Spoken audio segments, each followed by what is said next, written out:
Hello, everyone. Welcome to the Mom Show. I prematurely brought in Trishan a while ago. Trishan, just say hi. We're going to get started with Trishan for a second. I am going to hide her for a moment because I have some housekeeping for you guys. So just for a little bit of a recap, you are tuned into the Mom Show.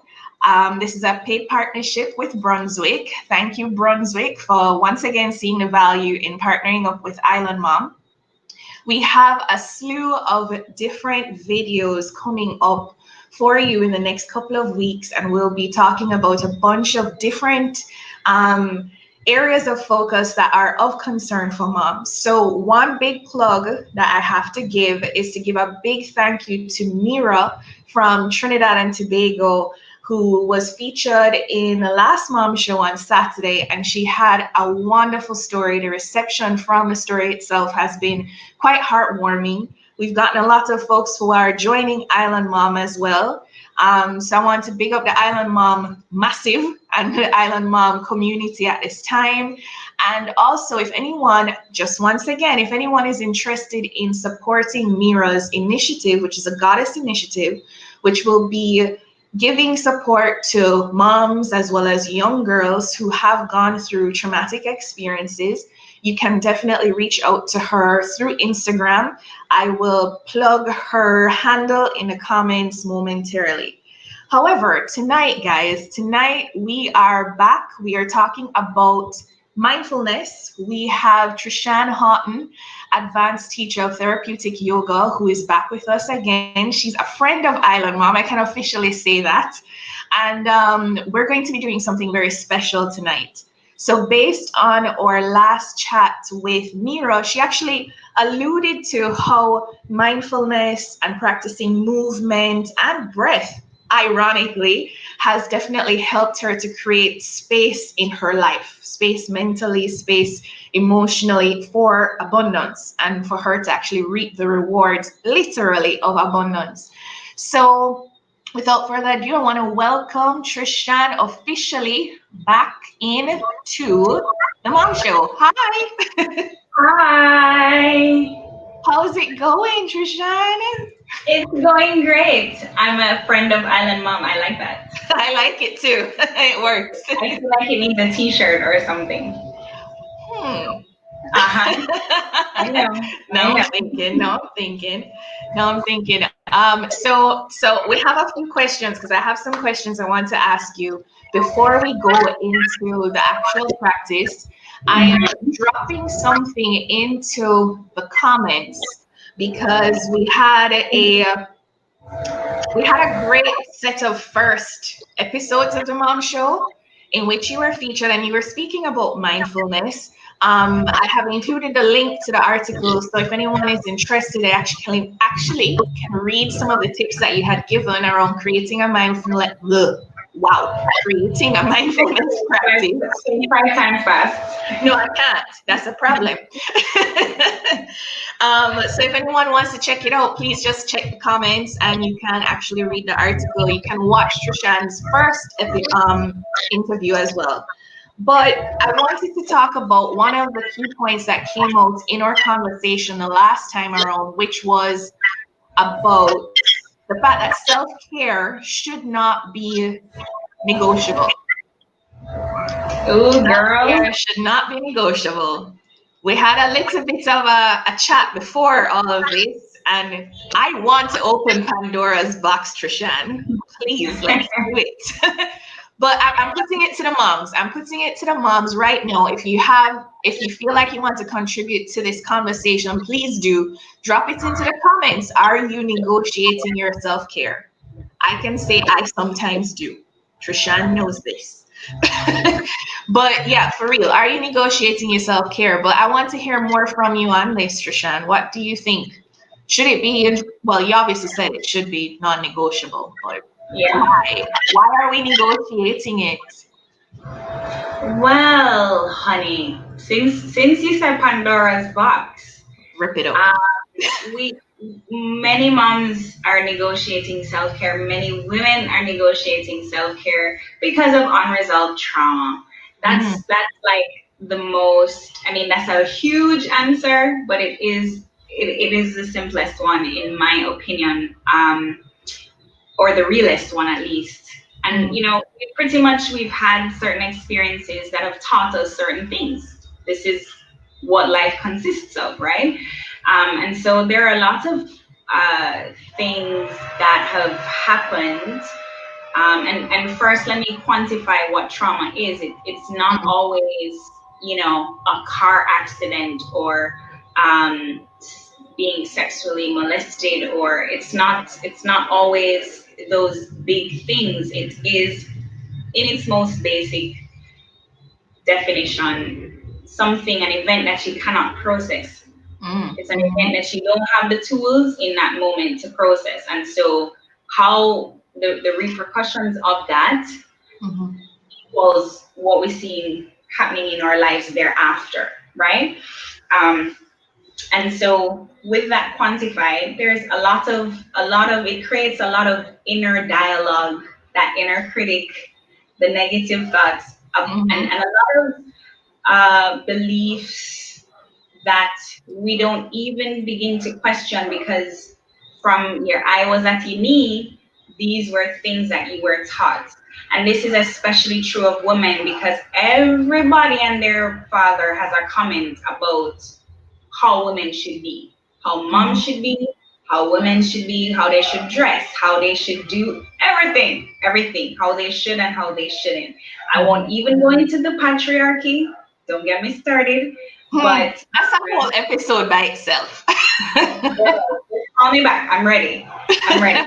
But the fact is, we have all these different ideas, all this different stuff that's coming at us through social media and television and conversations with other moms who are equally as convoluted in their minds. And all of this kind of creates, you begin to make a list of things that you're supposed to be. And usually in these things, it involves a lot of martyrdom, because that equals being a really good woman. Of course. Martyrdom means Suffering, that you're femininity. exactly.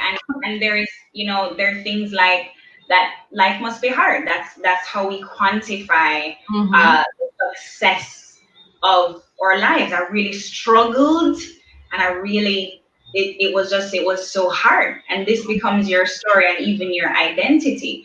And there is also the belief that if you are taking care of yourself above your child, your child, your sole purpose for existence, if you put yourself before your partner in a given moment, if you put yourself before your family, we're going to burn you at the stake. And this is something that's kind of subliminally sprinkled in our food. Yeah. But I mean, the reasons are endless. For me personally, I think that it might serve us better to focus less on the why, and or at least initially, and just to begin to do the self-care. Because in truth and in fact, when you start to do the self-care, these other things will become apparent to you. You will recognize your patterns of thinking that are not in alignment with why you're on earth and who you are as a divine goddess. These things will become clearer to you. So my personal thing is kind of just leave the Pandora's box a little bit. Leave the Pandora's box and start to do the things that are caring for and loving you. And then you can tackle, world domination and all the negotiations here. You can check off all the rest of the stuff. Yeah. But self-care gives you superpowers. I like that. It does. It absolutely does. It absolutely does. Well, I mean, when you spoke about trauma, I thought again about Mira's story because she was so willing and so open to share what she has been through, and it was through her practice. It was through her practice that she was able to start taking care of herself, move from what she had said was a victim persona or a victim self-talk into more of an empowered space. Which And is another thing we're really taught. We're taught to be damsels almost, and then the mm, converse is to be I don't need nobody, that's which the thing, yeah.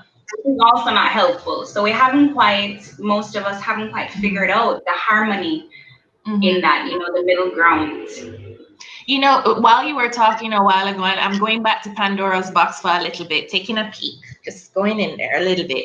But a lot of the times we would have heard about our parents' generations or just women in general who, yeah man, she's been through it. She's been through it. She's gone through the fire, and I never see her ball once. Like I never saw a weak moment. Like that's where my brain went for a second, and it brought back even a part of the article in the sense that you have to find that space to cry, you have to find that space to take care of you and whatever that means.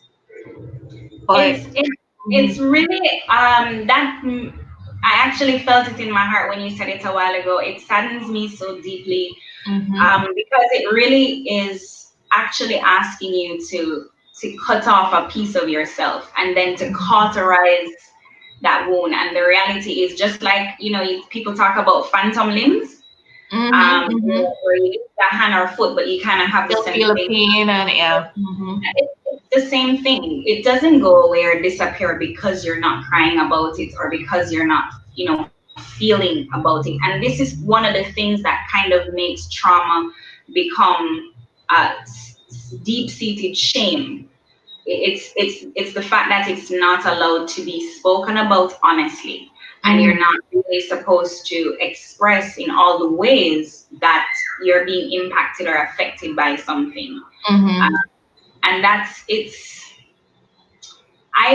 violent. mm-hmm, mm-hmm. But it's violent to self to do that. Right.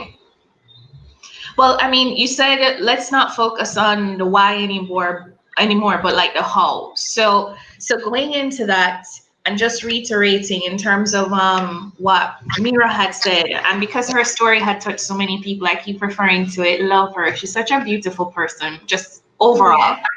Um, but how can someone start using these practices to actually reap some benefit and reap rewards literally into their lives? How can we start using Well, mindfulness, well, let's movement, take it and so forth?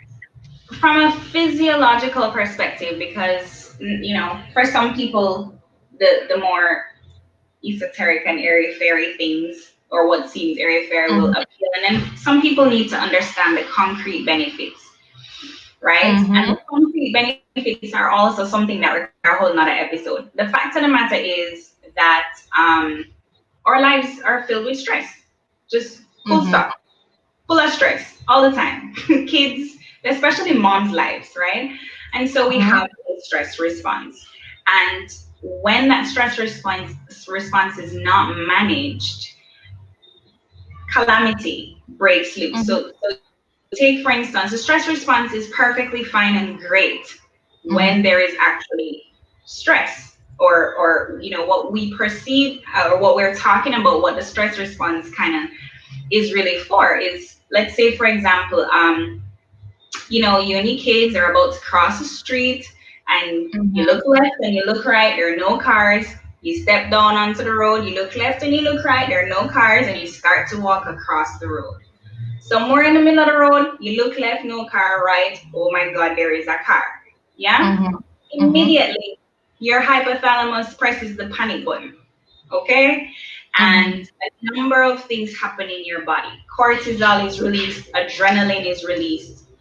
Um, your heart rate increases, your blood vessels constrict and send blood to the extremities so that you can act. Yeah? So your and into your muscles and stuff like that, and away from your digestive system and stuff like that. Mm. Your breath becomes a little more short so that you can get more oxygen in. Um,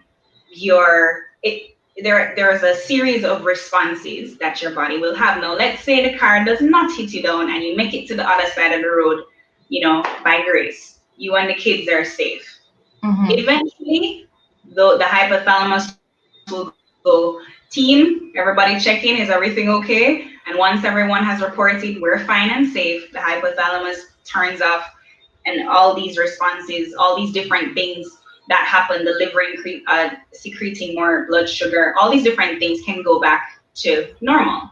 Right. What many people don't understand is that in general, the body does not, or the stress response does not differentiate between you about to be hit by a car and you being in a stressful home environment or job.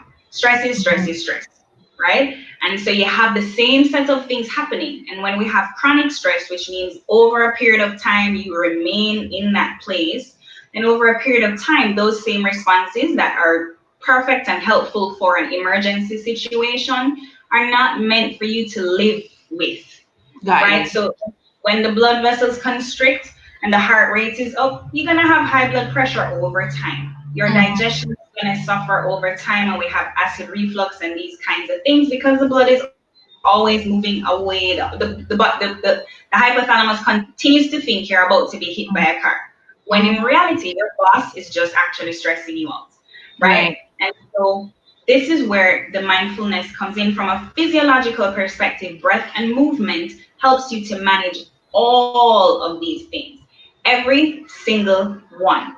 I have the facts. There are scientists who have studied it. I'm very happy to report that this is something that is now proven and backed by well-funded research, um, from very reputable sources.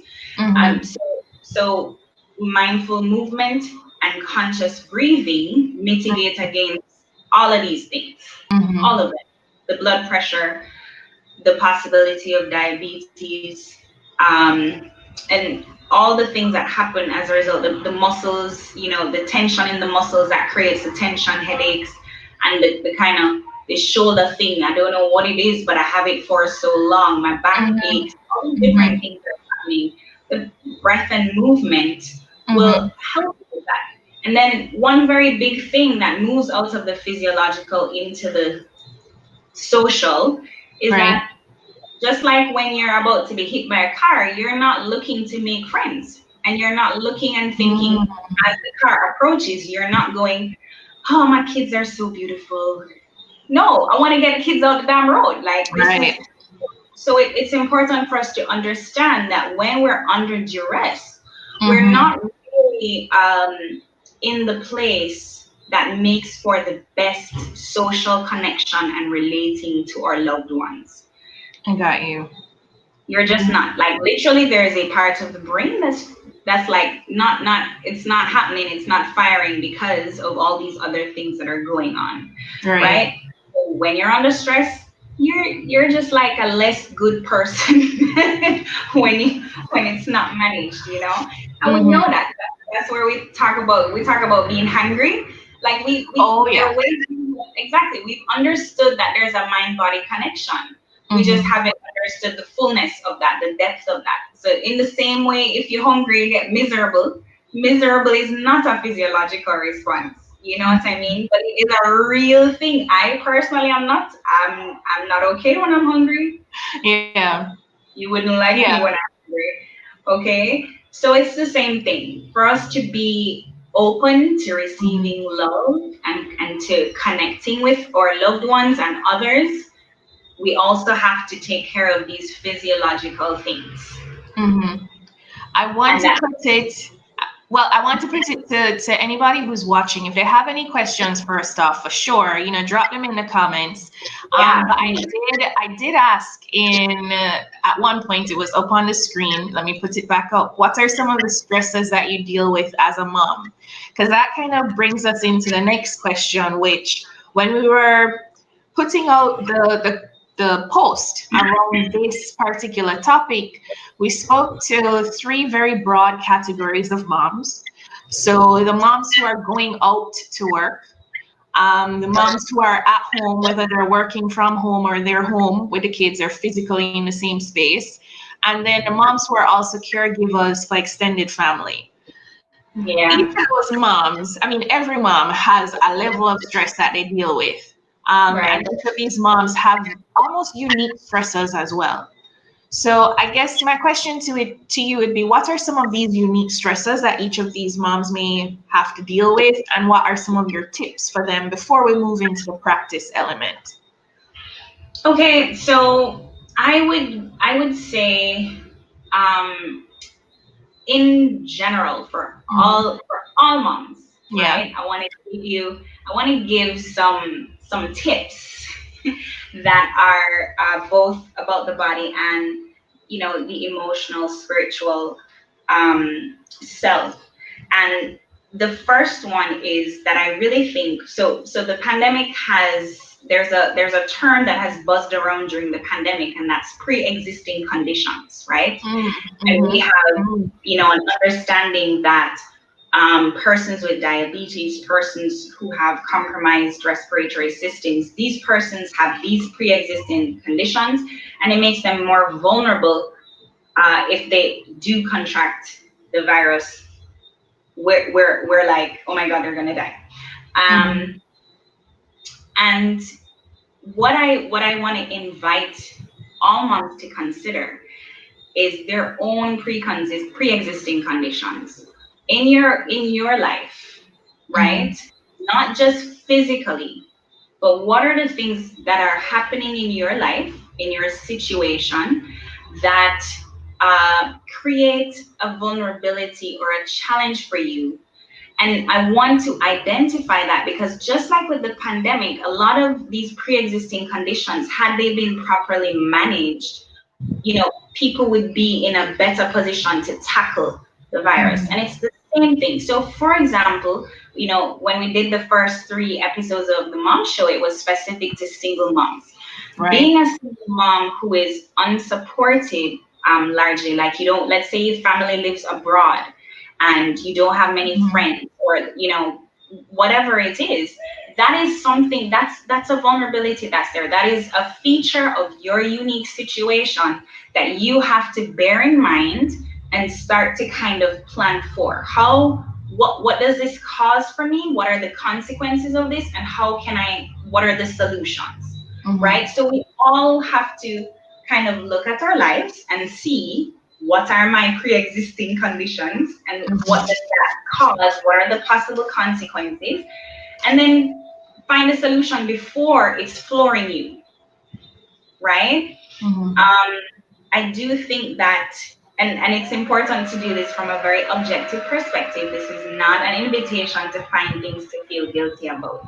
I Mm-hmm. would like, for us to approach it as if, you're an assessment person, and I'm thinking about Trishan Haughton, and, look at your life objectively. It's not, some of these things are just what they are. I'm a single mom. That's just what it is. It's not something for me to take on as a statement of my being and my worth and my deservingness in life. Or, hey, I'm just a single mom right now. So again, look at those things, right? Look at if your job predispose you, like maybe your work is very demanding, then that's something to consider. Plan for it. What do I need to do so that this doesn't become a thing that floors me, Got you. right? Right. So that's the first tip, to kind of get a little bit ahead of Mm-hmm. of the stressors before they kind of just wipe Take you you out. out. Yeah. Exactly. Mm-hmm. Mm-hmm. Um, the second one is to know your rights. Mm. What am I talking about here? So yeah, like, you're a human being, you're a mom, and you have rights. And I'm not talking about the ones that have been written down elsewhere. I'm talking about your right to alone time in the bathroom. I'm Mm. talking about your right to eat healthily, your right to a good night's rest. And what I would invite moms to do is literally write it out. I have a bill of rights. Okay, this is something that I have written out, and it's what you have to keep repeating it, because as we began with, there are all these other stories in the background that are going to make some of these things seem not quite true or don't really land inside of you. Your job is to convince yourself through repetition, like just keep saying it. So every day read your bill of rights, write out, I have a right to sit down and do nothing. I have a right to laugh every day. I have a right, like, I'm not talking about high convoluted concepts. These basic things that we're just not doing. I have a right to go outside and like feel the breeze on my face. I have a right to lie down in my bed at night and have a good night's rest, and to wake up in the morning feeling refreshed. Yeah? I have a right to be given help. So know your rights. I like that. I like that. The third thing is, and I like this one, and it came up in the first one as well, and it's about acceptance. Okay. And this particular point is twofold. One is, let's talk about the one everybody knows, and that is accept the fact that you have two hands, 2 feet, one brain, one body. Some things are gonna fall through the cracks. Now, here is the important thing. Don't just know it. Accept it. Wow, that's a big difference right there. Yeah. There is a difference. Don't just know it. Accept it. And as I said in the last one, because you accept this, you can then decide, what are the things I don't want to fall through the cracks? These are the things that are most important to me for myself and for my family, right? These are the things that I want to make sure, that maybe education, that maybe spending quality time, whatever it is, become clear about what's important and accept with fullness, with vigor, that the rest of the stuff, I'm not gonna sweat that. I'm not gonna sweat it, because it's not on my list of things that must not fall through the cracks, or I'm doing my best for these things not to fall through the cracks. And all of this is with a grain of salt, knowing that anything on any one of your lists at any given time can very well fall through the cracks anyway. Right? You're doing your best. Just ease up off yourself. And the second aspect of the acceptance is accepting who you are as a person. Now, one of the things that I have observed is that when we become moms, there is the idea that you're going to transform into a different person. Your personality, somehow a new personality has been born out of your vagina with the baby. This is so if you're a person who does not like to play and run up and down and sweat, that's not going to change, because you have kids that need you to run up and down and sweat, right?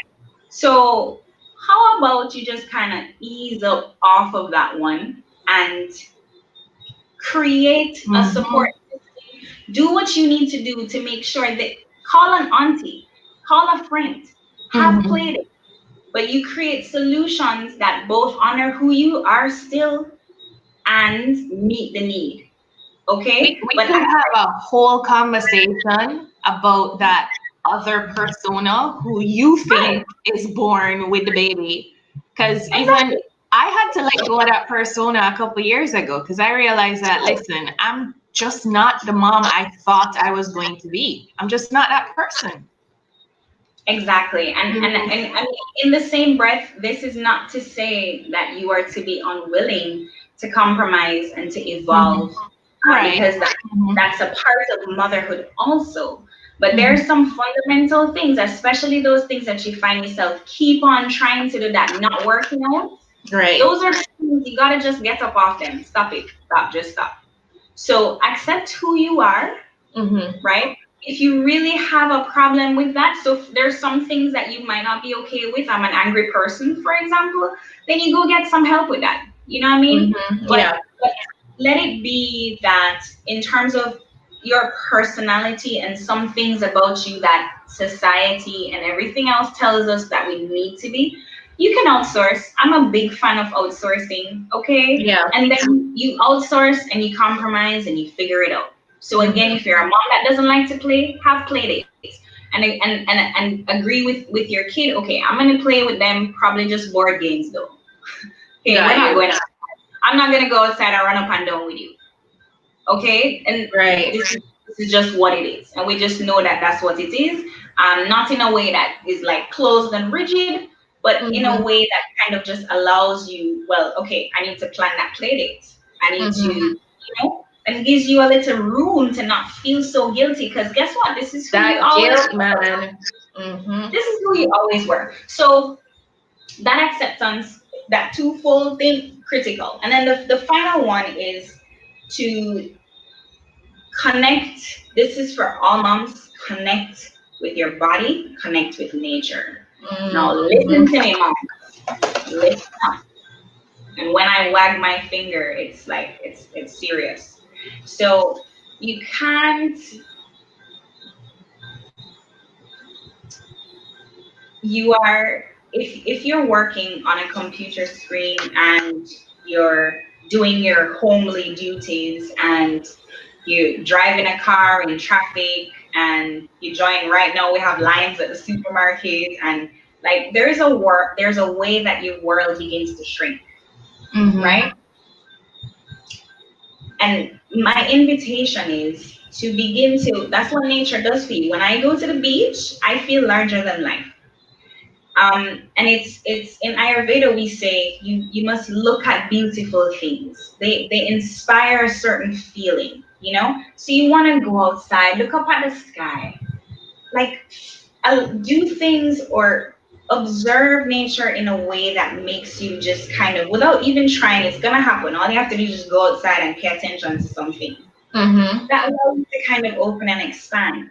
And the other part of it, which is to connect with your body, and nature offers this as well, is to just start to listen to your body, well, full stop. Because many of us are on this autopilot and we don't really Mm. realize how disconnected you are from your body. I get that all the time when, I have a client and I'm asking, like I ask them to stand in a particular position and I'm recognizing that there's no connection, Mm-hmm.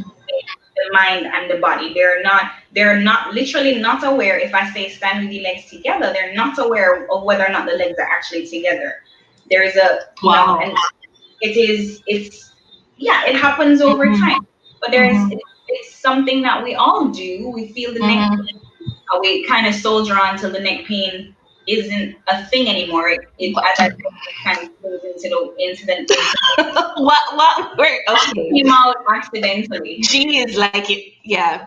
Okay. So everybody knows no, because I can't help it. I have like no poker face. I have neck pain, guys. I have neck pain. Confession is good for the soul as well. We should put that on the list. Yeah.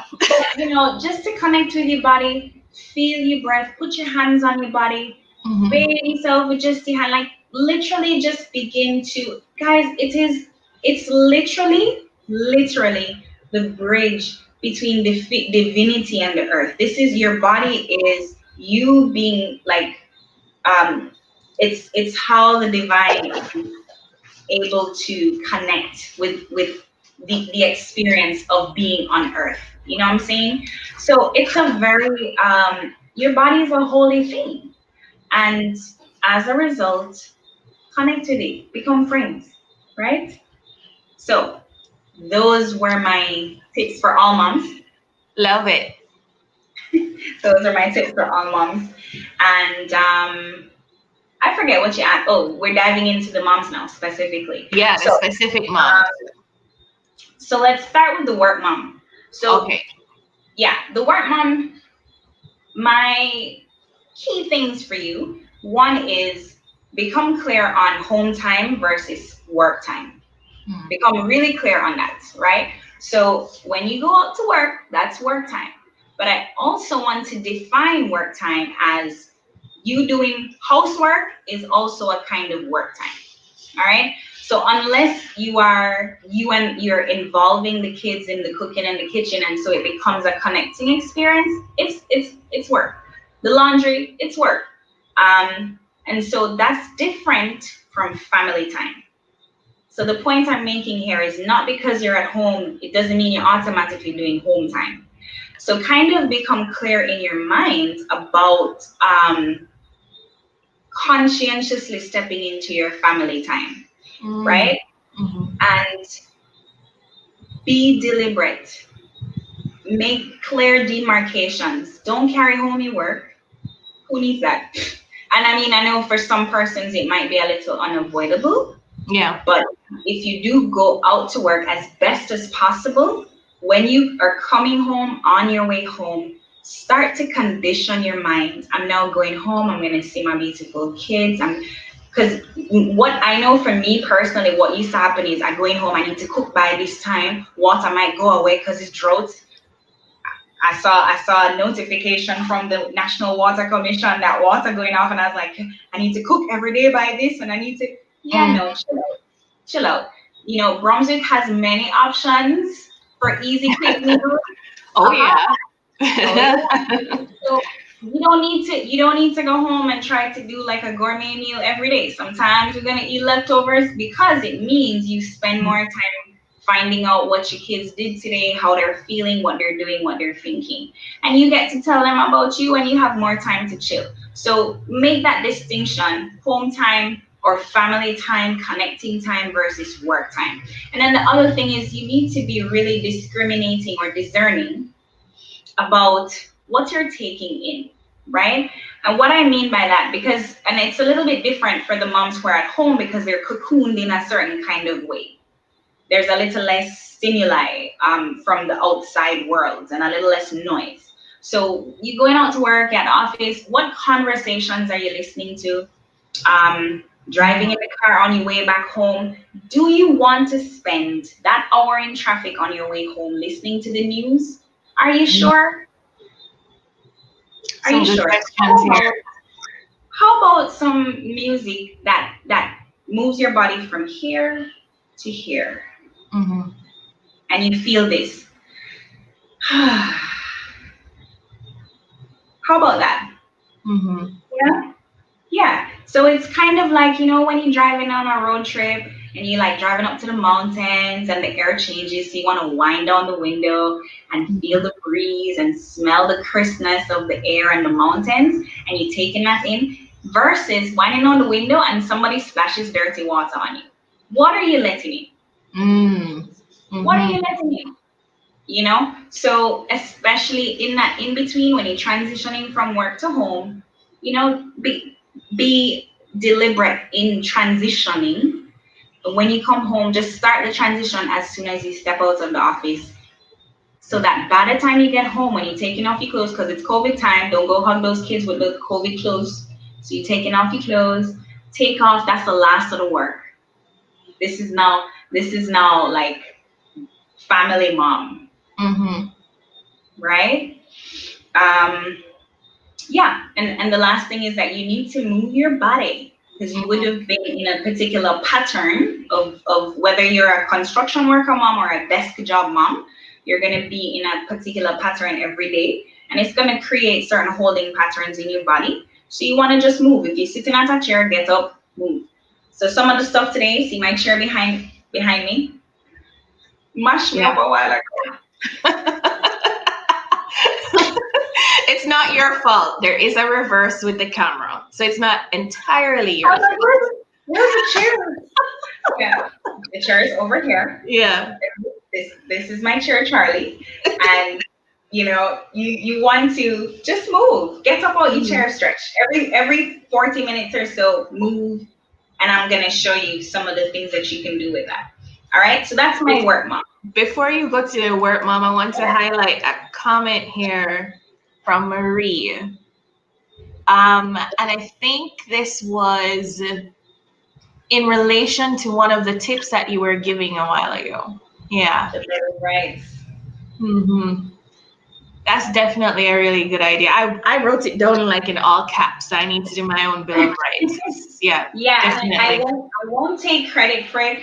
It was something I worked with a beautiful therapist, Shavani Cardozo, and she is the first person that introduced it to me. I kind of tweaked it a little bit from my own, over time, but it was such a helpful thing for me at the time because I was where you are, giving and Mm, giving and giving. Martyrdom was like my middle name, mm, and you know there are just certain things that now, because of my Bill of Rights, they feel basic. Like, mm-hmm. of course I'm gonna get that. Of course I'm gonna do that for myself. What Got you you. talking about? And But then we it's have a another comment here from Simone. Separate spaces for work mommy and home mommy. Yeah. I love that. I really love that tip that you gave a while ago. yes. So It's let's go important. into the moms at home. What tips we have for Oh moms yeah. at home? So I mean, they might not like all of what I'm gonna say, but I promise you. So the word for the moms at home is routine. And I'm not talking about routine in the way that like routine for your whole day and what the kids do when blah blah blah. No, I'm talking about your routine for self-care. You have to be completely unrelenting and disciplined with the practices that allow you to function, Mm, because that's what we're talking about. So it's not, this is when we say non-negotiable for you stay-at-home moms, especially non-negotiable, because you're in a tunnel of that same experience day in and day out, whether you work from home or you're not working and at home. You're there every day, and there are no boundaries or time demarcations, especially now that online school is out and all that stuff. So mm-hmm, you have to be absolutely clear. You're going to pick two or three practices that you don't even make them something you have to think about. Decide what they are, and this is what I'm going to do. If it's a 7-minute YouTube movement, it could be 3 minutes. It doesn't matter. It doesn't matter what it is. Just start. If I'm going to do a breathing exercise when I wake up in the morning, and then I'm going to end the day with this 7-minute movement video. Save the video, just start. When you wake up, don't think about it. Just start. It's not negotiable for you. It's not negotiable for you. And again, I can't say this enough, because you have no demarcations, the kids are coming in, all the stuff's happening. It's easy to not do these things. mm-hmm, So for my single moms, you must have a routine practice for your self-care that is not just decide on it tonight, start mm-hmm, tomorrow morning, and don't make it something that's questionable. Just like you brush your teeth, I do this thing. So what that means is you have to make it short, sweet, manageable. Don't mm-hmm. try and take on, I'm gonna do an hour of yoga. I'm that person, okay? I'm that person. Whenever I get inspired, I want to do like I had a time when I was like, I'm gonna do 2 hours every day of meditation and breathing.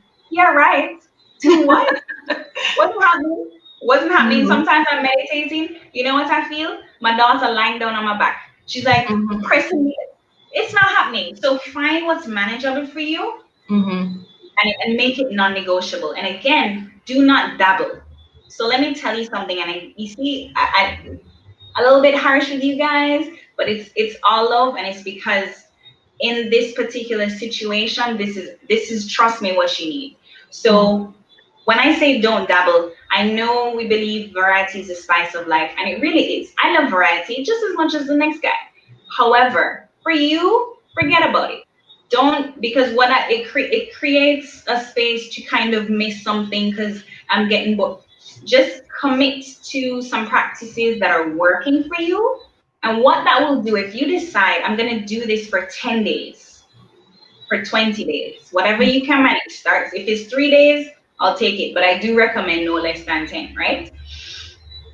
It creates a steadfastness in your day amidst all the other variables that you cannot control.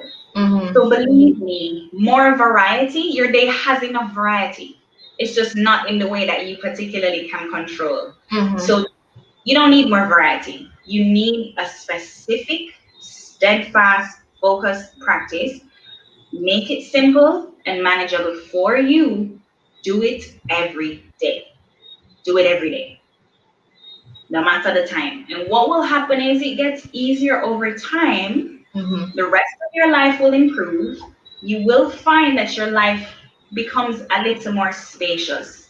The other thing is, sorry, you moms gotta get up before everybody else.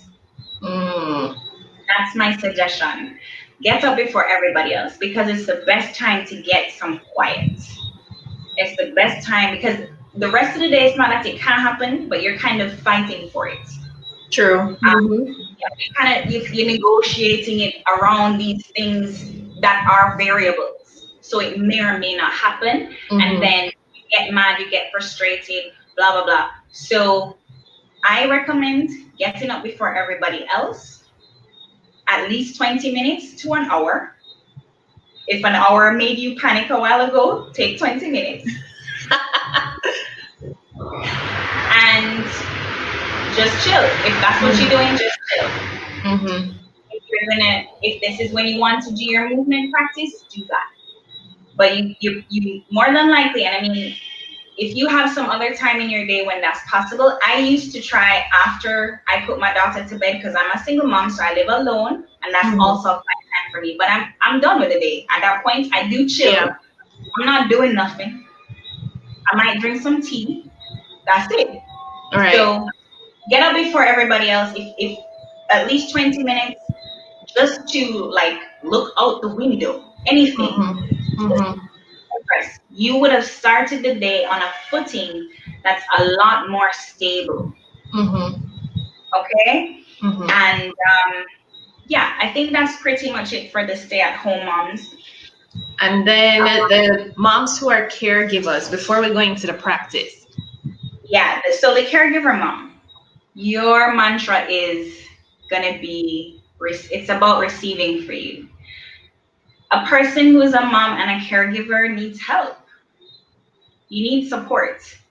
Now, this it's not always available in the form of other people. So it may mean an online community like Island Mom. It may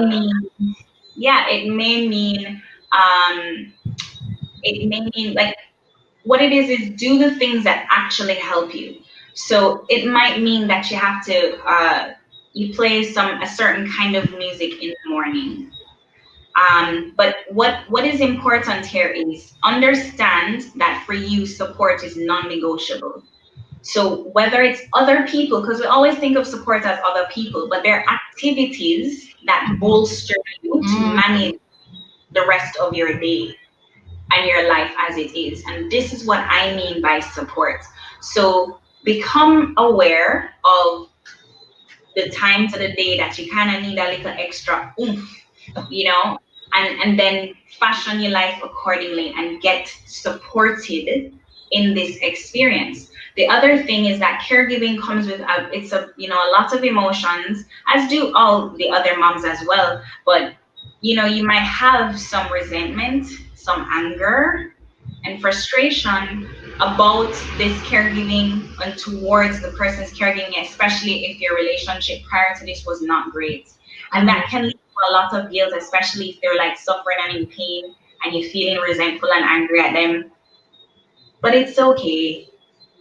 There has to be some deep acceptance around, this is just how I feel right now. That doesn't mean evil. It doesn't mean that you're going to suffocate them with a pillow. That's not what's happening. You're having feelings. And that's okay. So to kind of help you with that, you have to cultivate a spiritual practice, a prayerful practice, and continuously pray for kind of like a heart opening, for ease, for kindness, for grace, for yourself and for these others. And it has to be, see how my voice all changed? There has to be kind of like a softening around it. That it's a hard experience. It's gonna be a lot. So in accepting that, It's going to be a lot for you emotionally. It's going to be a lot on your body. It's going to be a lot on everything. You get the support and have the acceptance that says this is a lot and it's okay. How I am feeling right now is okay. Yeah. And for you in particular, caregiving moms, self-care is crucial because there's a saying, compassion naturally arises when the heart is open. Compassion naturally arises when the heart is open. So there's a way that, these emotions of resentment, of anger can cause you to constrict and you just keep feeling more and more angry and more and more. And then on top of that, you're not doing the mindfulness practices. It doesn't help. So for you to find compassion for self and for those you're caring for and have leftover compassion for the kids, that self-care is absolutely critical. Taking the time for that.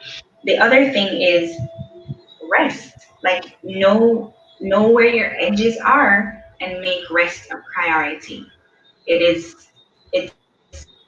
doesn't have to be sleep, but there have to be portions of your day, of your time. Again, you may have to wake up before everybody else to start in a certain kind of, steady keel. Set a little alarm at the middle of the day to breathe, to feel your body, to just sit and I'm going to give you again some poses that are going to be helpful for you. If you can only do that one pose for the day, it'll do you wonders. All right. So I think that's pretty much it for our individual moms. Those are For the my tips. different moms. Yeah, loved it. Loved it. So Yeah, and we're kind of for all the moms, we're just highlighting based on your unique stressors, unique situation, the ones that you probably should focus on first. right. Yeah? Yeah. So So we're gonna go into the practice now. I just want to say for the practice, I have included poses for everybody and kind of put them together. So you can go back to this video and do them all together, or I will state which poses are for whom.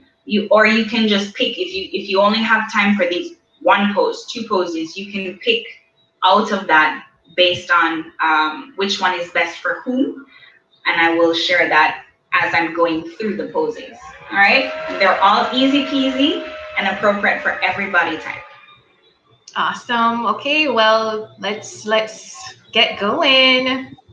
I'm choking a little, so I just been drink a little water. Okay, sure. So Self-care. folks, there we go. If you have any questions for Trishan, please feel free to drop them into the comments. We're going to go into the practice now. And like Trishan had mentioned, you'd be able to go back and watch this video, save it, so that you can, take it in at another time if you want. But this whole thing is about movement and breath and helping moms, overall, just helping moms. So I'm going to go full screen with you again. Okay. So let me just show you what I have here. You remember Charlie? That's my chair. Any old chair will do. Preferably the height of the chair allows your feet to be able to touch the floor and be flat on the floor. And the other thing I have is a blanket. This is a yoga blanket, but no, it's not really that special. It hasn't been blessed and ordained by the yoga gods. It's really just a blanket. So get a towel or a big blanket or even a cushion. You'll see how I use it. And you can decide what you can find at home to be a great substitute for you. All right.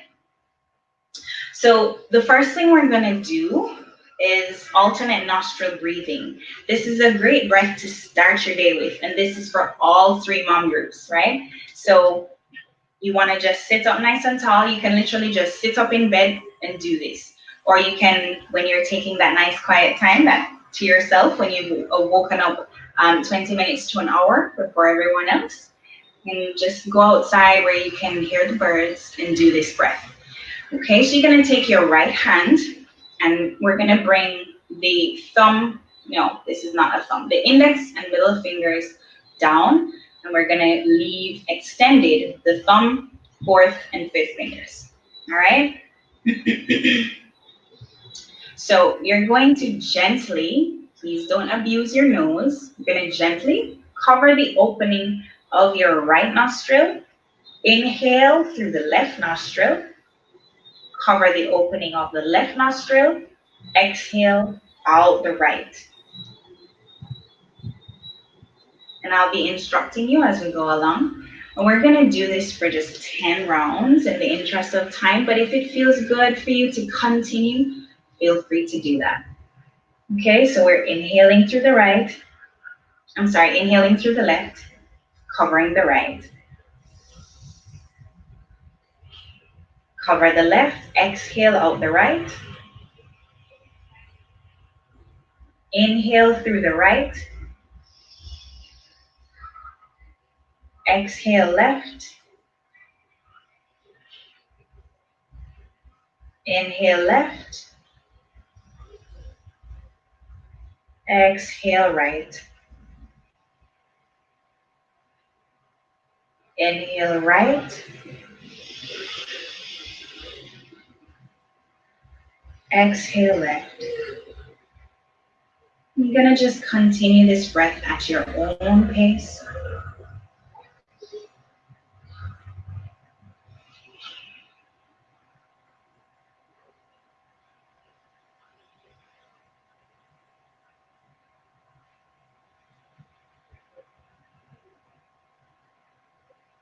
Allow your shoulders to relax and soften. Allow your whole face, your jaws to relax and soften as you continue.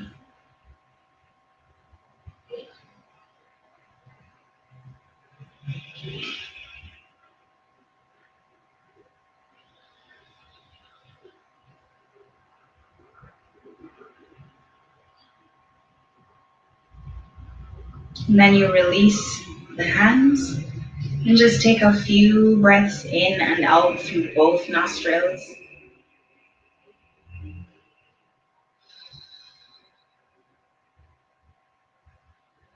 So we want to inhale, expanding the belly on the inhale when that air comes in.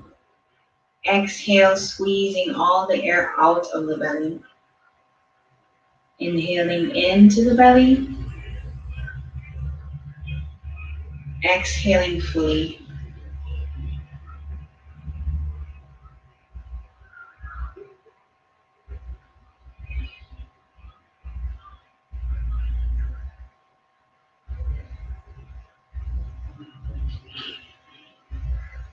Now we're going to move a little bit from sitting to standing. And I mentioned that, especially for the stay-at-home mom, to connect with the body. And so I'm just going to take you through, we're going to move into mountain pose.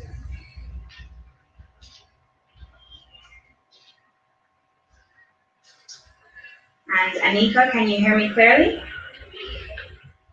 Yes, I can. All right. So we're moving into mountain pose, and this one is a great pose for coming into your body. And you can literally begin to think of a mountain. A mountain is unwavering, it's stable and steady. So first things first, plant your feet and spread your toes, spread your roots, press the feet into the floor. And become aware of where your feet are meeting the floor. Start to begin to sense the bottom, the soles of the feet connecting with the floor. And as if you are pulling energy out of the floor, begin to activate moving upward. So engage your thighs and gently pull your belly in. Oh, we're not tensing, we're not gripping. We're just pulling our energy from all over the place to one beam of focused light. So pull the belly in, engage the thighs, press the feet down, and then pull the shoulders back and down away from the ears. The arms are slightly engaged, and your gaze is on the horizon. So just gaze straight ahead. And you can close your eyes and kind of scan your whole body.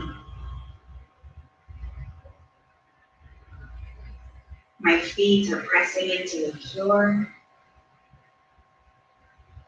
I can feel my legs engaging.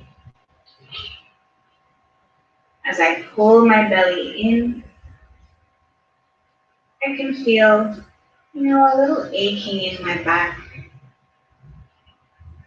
And as you become aware, there's no need to label it or to judge it. You're just observing whatever it is that you're feeling in that present moment. You're literally filling your whole body with the gift of your awareness. As you inhale, begin to imagine pulling all of yourself in towards the midline, in towards a center point along the whole of your body. All the things of yesterday where you might have left pieces of you just by virtue of obsessing or thinking about it. All the things in the future that you have absolutely no control over, that you've been thinking about. In this moment, I am here.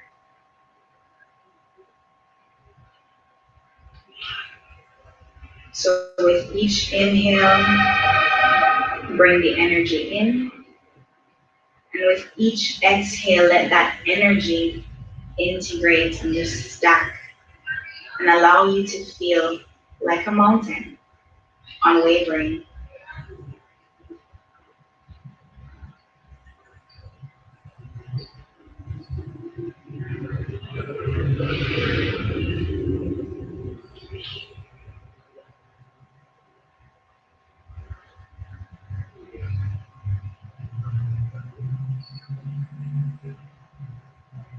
We take one more breath here, inhaling deeply, exhaling fully, and slowly open the eyes. You can shimmy around a bit, that's all right. So I'm gonna take my chair, Charlie,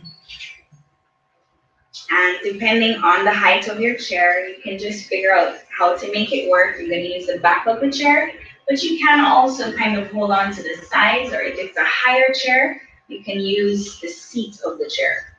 So I'm bringing my hands to the chair and I'm just going to look straight ahead and begin to walk my legs back. And I'm just gonna pause right here, kind of shimmy my tail feather, and then reach my chest towards the floor just a bit more.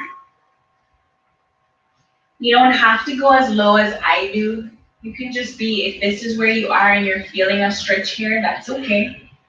Wherever that point is for you, that's just fine.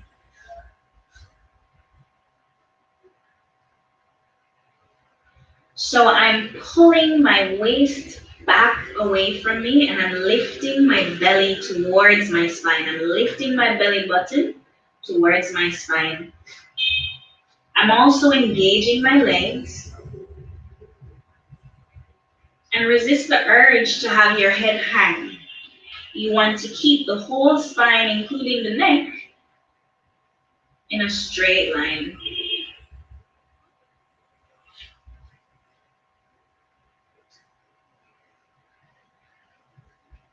Keep breathing deeply here. Inhaling fully, letting that belly pull in.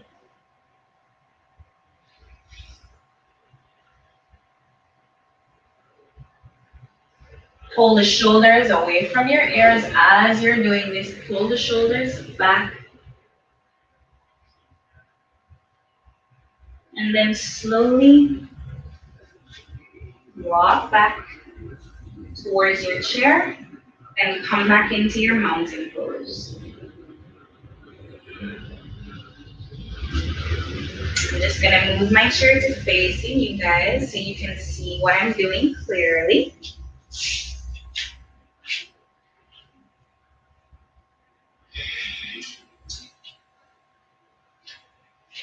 All right, so you're gonna come to sit on your chair again. Try to make sure your feet are touching the floor. And let's do this one. Sorry, shouldn't have moved the chair yet. Don't move your chair. I want you to see this one from the side. So, coming to sit in your chair, back straight, nice and tall. You're just gonna bring the hands to the knees, and we're gonna dome the back. And then look up a bit, leading with the chest. Pull the heart forward. This feels so good to my back. Dome the back, drop the head. Look up slightly, leading with the chin. Pull the heart forward. Dome the back, chin drops. And you're gonna match these movements with the breath. So we exhale, dome the back. Feel as though you're breathing through your back. You're exhaling along the spine. Inhale, look up, pull the heart forward. Exhale, dome the back, drop the head. Last one, inhale, look up, pull the heart forward. Relax the shoulders. And exhale through the back, drop the head. Slowly coming back to center. And we're just sitting. Give yourself a moment. So you're basically in mountain pose now, but seated. Same straight back, same connecting with the floor. All right, so now we're gonna kind of open the hips a little bit because with all the sitting and stuff, and also because the hips are a place, especially for women, that we hold a lot of emotions. So you're gonna take your right leg, cross it over the left, and this knee, it's gonna be anywhere that it is, right? So it might be a little higher for you, might be lower for you, that's a-okay. What I want you to do is flex this foot and to make sure that the standing foot, the ankle is right under the knee. Ankle right under the knee. All right? So you're a little bit forward on your chair so that you're not leaning back, you're sitting up straight. And you're just gently pressing that thigh away from you. If you feel comfortable here, you can begin to lean forward and the sensation will change and kind of move to the outer hip. You'll see. So pressing that thigh away from you, you can begin to fold forward and you will get to whatever point you get to. The important thing is, can I keep my heart moving forward? Because we don't want to go anywhere where the heart starts to shrink and disappear, right? We want to lead with the heart. So as long as you can keep the heart moving forward, you can continue to go. If you find yourself beginning to slouch in order to get there, then just back up a little bit and lead with the heart. So as we're here, we're just breathing again, inhaling and exhaling. And we're going to inhale and exhale for 4 breaths. We're breathing in through the nose and out through the nose. If for whatever reason you can't do that, like you have sinuses or your nose is stuffy, breathe through the mouth. It's all right. There's no yoga prison for people who don't breathe in and out through the nose.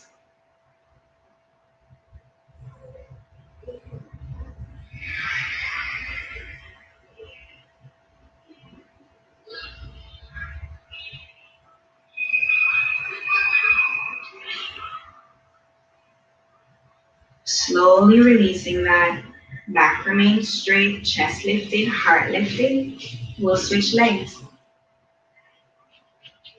So make sure that now, well, it's my right leg. Make sure the right ankle is under the right knee. We bring the left leg on top. Flex that foot. Again, press the thigh. This may be where you stop. If you're feeling comfortable, go ahead and begin to lean forward into that.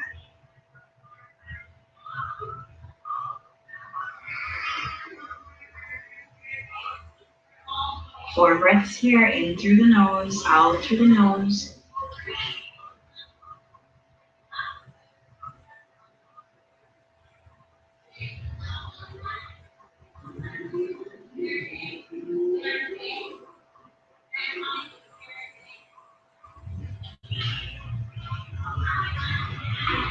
And if you notice I'm moving very slowly, very mindfully, no need to rush. This is your time. So take your time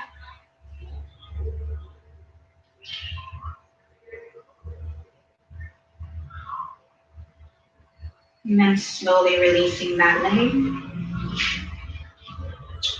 And now we're just going to fold forward. If you find that it's challenging for you, you can put something in your lap, like your blanket or a little cushion to fold forward.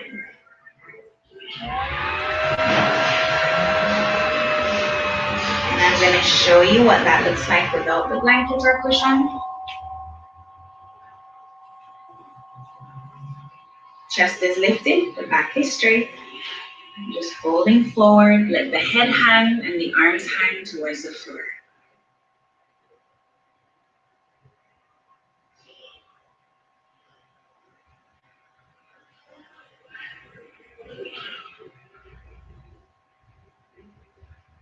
We're here for 4 breaths in and out through the nose. And let each exhale, I want you to feel like your neck is releasing.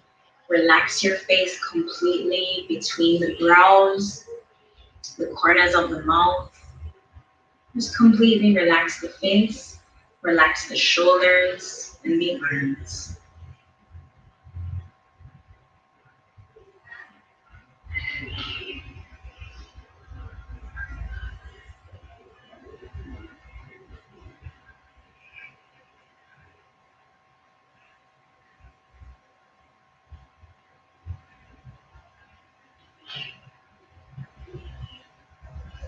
If you're finding that uncomfortable, let's say you have boobies, then just go ahead and bring something again to the lap, but leave the breasts, give the breast some space to hang above that lift. I don't have this problem, but if you find that you need a little more space, put something in the lap, only against the stomach, allowing you some room. All right? All right. Now we move into our final pose. And before I go there, you just want to make sure that you have some wall space. In this pose in particular, so I'm sorry, I didn't mention that these poses in the chair, this is for you moms who are working outside of the home, and even the ones who are working at home, sitting around that computer chair. You can do these little movements anytime, anyhow. All right, this last pose that we're about to do is for caregiving moms. So I'm now going to move Charlie.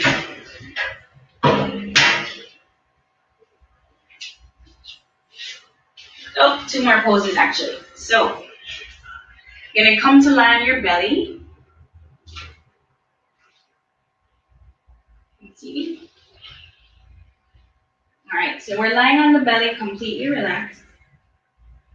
And then I want you to take your hands a little bit further ahead of the shoulders, okay?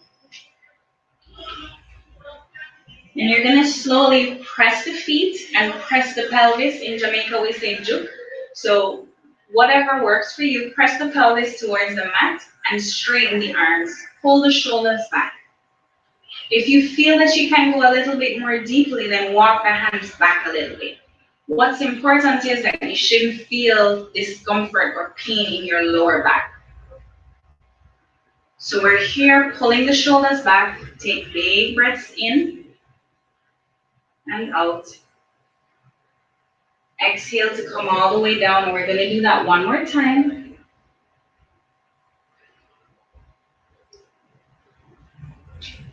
Again, press the feet, press the hands, press the pelvis. Slowly come up. If you need to move the hands out a little bit more to create more comfort, go ahead and do that. 3 breaths in through the nose and out through the nose.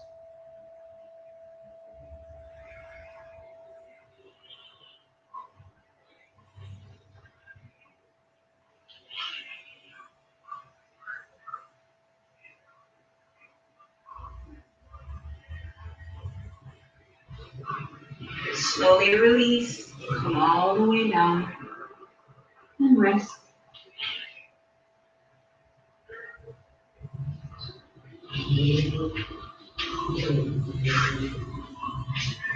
So here we come back for our yoga blanket.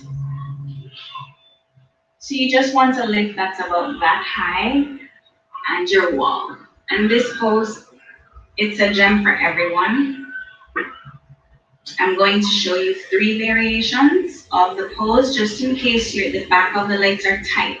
So the first version, if you're not comfortable, you're going to open the legs a little wider. That's the second version. And if legs up the wall is not comfortable, I'm going to show you what you can do. All right, so to get into the pose, you're going to sit at the edge of your blanket.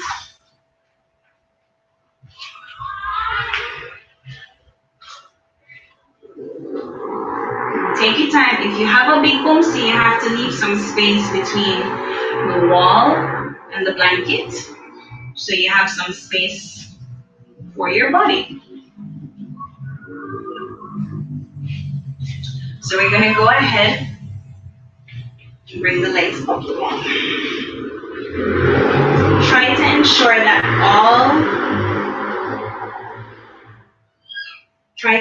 that all of the back of the legs, the thighs, are against the wall, but that the sacrum, the lower back, and that triangle bone at the bottom of the back is on the floor, on your blanket. If this is extremely uncomfortable for you, try to open the legs a little bit wider. If you can do all of these poses, then my recommendation would be to stay here. 10 minutes is good, 20 minutes is even better. So we're gonna stay here for a few breaths. My hands are facing the ceiling. My shoulders are relaxed. And they're at the height, my hands are at the height of the shoulders or a little bit down. My head is facing the ceiling. And my chin is tucked slightly towards my chest so that the back of my neck feels comfortably long. You may feel some tingling in your feet. It's all good, don't worry. So this is especially for the caregiver moms. But it's for all moms, especially if you're on your feet a lot. If you even have swelling in the feet. This pose is good for immunity. It's good for opening the chest. The blanket massages the kidneys in the back. It's your all-around magic pose. And it's supremely comfortable. So you stay here for about 10 minutes on your own. Or with the legs wide.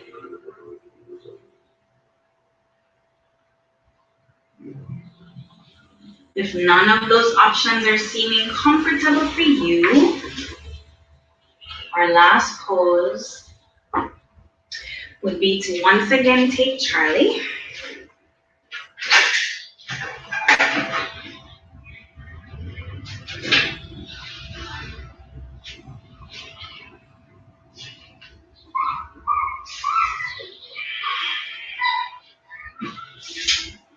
Depending on the height of the chair, you may or may not use your blanket.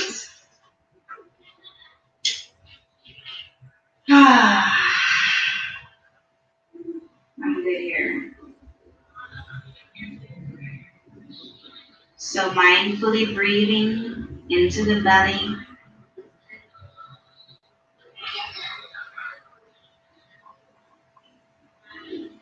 And just allow yourself to relax more and more.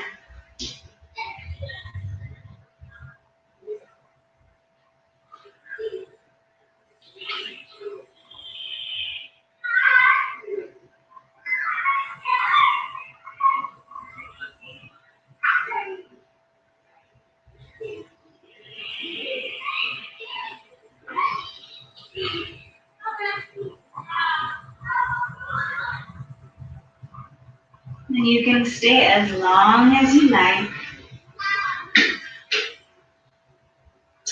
But just because I think Anika might be lonely by now, so to come out of any one of the poses, whether the legs are all the way up on the wall or the legs are on the chair, just bend the knees and bring the feet to the chair or the wall and roll over onto your side to very slowly push yourself to sitting up.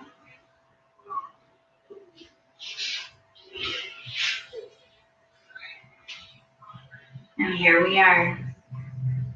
I hope you guys found something there for you. And remember, you can pick, even if it's just any one of those poses. Anyone.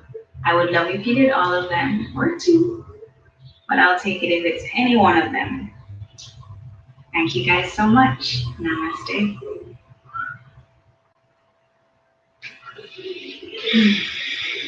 Namaste. Thank you so much, Trishan. I'm so ready for bed though.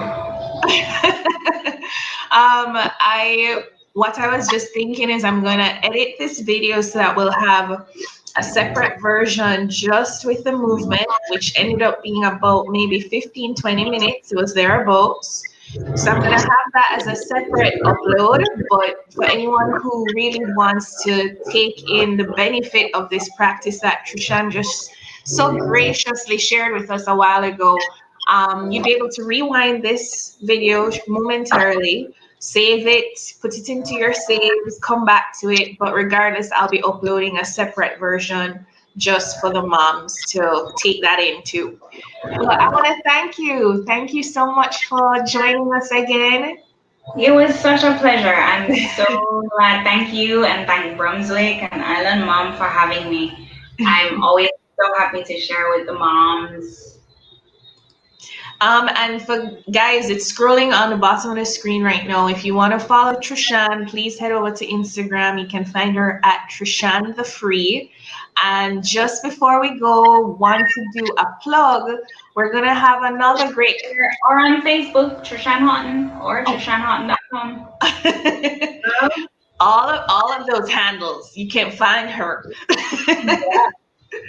And just before we go, guys, I want to just plug that we're going to have another great mom show episode this Saturday. That's the 18th, and we're going to be joined by China Glasgow. She is in Barbados, so we're going to have a great conversation with her about blended families. So both her and myself will be sharing our experiences where blended families are concerned. So I look forward to that discussion. And once again, Trishan, thank you for joining. Thank you to Brunswick, and thank you to everyone who tuned in. Yeah, I'm so happy to be a part of this. And if questions do pop up, I will check them out. Yes, please. So thanks, guys, and we'll see you again soon. Bye. Bye, everyone.